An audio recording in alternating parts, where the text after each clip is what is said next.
Voici ma théorie sur Hayato Suo.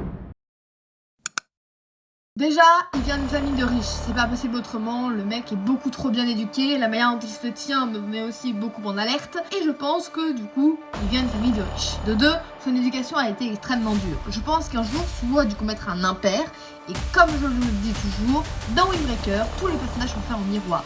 Pour ceux qui ont lu les scans, attention ça spoil pour ceux qui ne les ont pas lus, donc quittez la vidéo si vous êtes animé ou manga only, vous ne l'avez pas encore vu ça, si vous voulez vous faire spoiler, ok. On le sait que Sakura a tué quelqu'un. Il a tué quelqu'un de manière involontaire. Il a tué sa mère. Son père le tient pour le responsable d'être un meurtrier. Je pense que Suo est un meurtrier volontaire.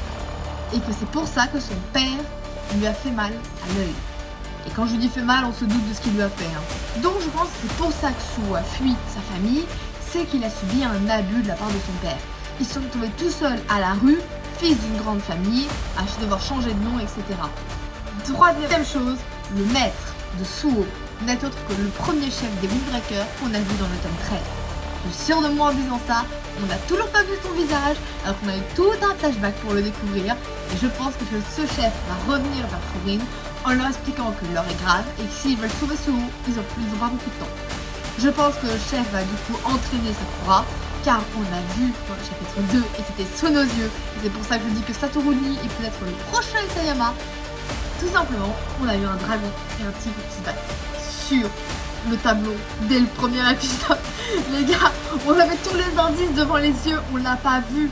L'aura de Sakura, vous savez, dans le dernier combat, on l'a vu, c'est un tigre. Suo dit qu'il a un dragon. Le dragon et le tigre vont se battre. Sakura et Suo vont se battre. Voilà, la théorie, elle est là. Et je pense que du coup, pourquoi Suo rejoindrait les Windbreakers? Parce que son père va lui avouer quelque chose de très lourd. Il a eu une fille. Et pas n'importe quelle fille, vu que cette fille, c'est Kotoa. Pourquoi je dis ça? Parce qu'on sait, pour ceux qui ont lu les scans, pour ceux qui n'ont pas lu les scans, filez sur Scan Manga. Il y a 26 tomes actuellement, il y a beaucoup de chapitres à raconter. Ils sont tous en version française sur Scan Manga. Pour ceux qui veulent lire en anglais, il y a Kodansha Scan. Les mangas sont gratuits. Vous avez des tickets pour pouvoir les lire. Donc voilà. Mais un des deux si vous voulez. Pour ceux qui ont lu les scans, vous le savez, Kotoa, elle a été abandonnée par sa mère. Et pourquoi est-ce qu'on abandonne un enfant? Parce que son père n'a pas voulu le reconnaître. Et je pense que le père a dû retrouver la trace de Kotoa et que Suo a peur que son père s'en prenne à sa sœur. Donc c'est pour ça qu'il rejoindrait son père. Ça donnerait une guerre absolument incroyable avec d'un côté les Windbreakers venus pour sauver Suo et de l'autre côté Suo qui choisit sa famille par peur et par crainte. D'où le combat. C'est ma théorie. Donnez-moi la vôtre dans les commentaires.